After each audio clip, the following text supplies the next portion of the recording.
Traffic व्यवस्था को लेकर डीसीपी ट्रैफिक लोहित मतानी से हमने विशेष बातचीत की। ऑपरेशन यू टर्न से लेकर ट्रैफिक मित्र व्हाट्सएप नंबर, अवैध पार्किंग, सिग्नल व्यवस्था और जागरूकता अभियानों तक डीसीपी मतानी ने ट्रैफिक सुधार के तमाम पहलुओं पर खुलकर बात की। चलिए आपको सुनाते हैं इस खास इंटरव्यू की एक झलक। मैं लोहित मतानी, अभी मेरी पोस्टिंग है पुलिस सिपाही वाहतूक नागपुर शहर। सर, आपने जो ऑपरेशन यू टर्न शुरू किया था उसके तहत अब तक की कितनी ड्राइवर्स जो ड्रिंक एंड ड्राइव करते हैं उनको पकड़ा गया है? अभी हमने ऑपरेशन यू टर्न 10 जुलाई से चालू किया था। 31 जुलाई तक हमने अराउंड 1500 लोगों पर ड्रंक एंड ड्राइविंग का कार्रवाई किया था और 15,000 लोगों का ब्रेथ एल्कोहल टेस्ट किया था, जो कि डेली हमारा 7 बजे से लेके ये ऑपरेशन रात के 2 बजे तक चलता है। तो उस प्रकार से उसको कार्रवाई की थी। उसके साथ से जो हमको रिजल्ट मिला है, हमारे जो फैटल एक्सीडेंट्स है, फैटल एक्सीडेंट में जो डेथ है वो 62.5% से जुलाई के महीने में कम हुई थी। और जो सीरियस एक्सीडेंट्स होते हैं जैसे कि फ्रैक्चर हो गया, परमानेंट डिसेबिलिटी हो गई, वो वैसे केसेस, लेकिन फैटल नहीं होते हैं, वैसे केसेस में 85% से डिक्रीज हुआ था।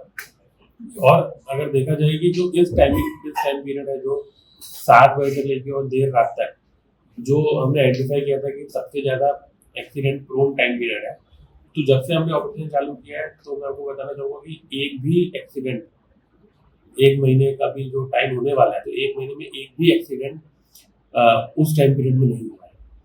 और इसके साथ में ऑफकोर्स, लेकिन उसके अलावा मॉर्निंग के टाइम में, आफ्टरनून के टाइम में जो एक्सीडेंट्स हुए हैं, तो उस पर भी हम लोग वर्क करने का कोशिश करते हैं। सर, ऑपरेशन यू टर्न शुरू करने का आपका उद्देश्य क्या था?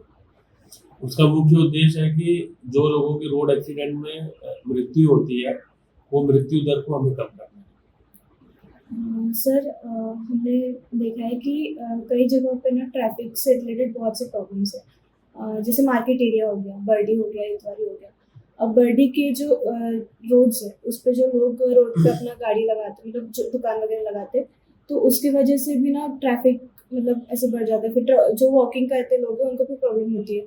तो इस पे कुछ आप उपाय योजना वगैरह? देखिए, इसमें कुछ अलग अलग चीजें हैं। एक है इंक्रोचमेंट का प्रॉब्लम है। इंक्रोचमेंट के संदर्भ में महानगर पालिका और ट्रैफिक डिपार्टमेंट कंटिन्यूस वो काम करता है। महानगर पालिका का उसमें लीडिंग रोल होता है और ट्रैफिक डिपार्टमेंट उनको सपोर्ट करता है।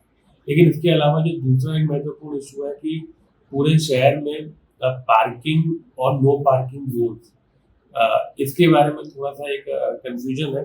बहुत सारी जगह पे पार्किंग है, बहुत सारी जगह पे नो पार्किंग है, लेकिन ऐसी भी बहुत सारी जगह हैं जो पार्किंग भी नहीं है, नो पार्किंग भी डिक्लेयर नहीं है। तो हम लोग अपने लेवल पर एक पूरी एक्सरसाइज कंडक्ट कर रहे हैं, 1 वीक लॉन्ग एक्सरसाइज, कि पार्किंग और नो पार्किंग एरिया हम लोग पूरे शहर में आइडेंटिफाई हम लोग कर रहे हैं और उसको फिर हम लोग डिक्लेयर करेंगे। मैं रोड की बात कर रहा हूँ, रोड साइड जो पार्किंग है या नो पार्किंग है। तो उसके बाद से जो एरिया नो पार्किंग रहेंगे, जैसे कि अपना मार्केट एरिया हो गया है, या फिर कोई अंदर इंटरनल कोई घरों के सामने के रोड्स हैं, या फिर जो मेन रोड जो कि नैरो है, तो वहाँ पर हम लोग कड़क कार्रवाई करेंगे। हमारी जो टोइंग वैन है, जो 4 व्हीलर पार्किंग है, जो 2 व्हीलर पार्किंग है, जो हैवी व्हीकल पार्किंग है। और इससे फायदा ये भी रहेगा कि जो व्हीकल्स है उनको भी एक पर्याय कहाँ पे पार्किंग करना है, वो भी उनको एक जानकारी मिलेगी।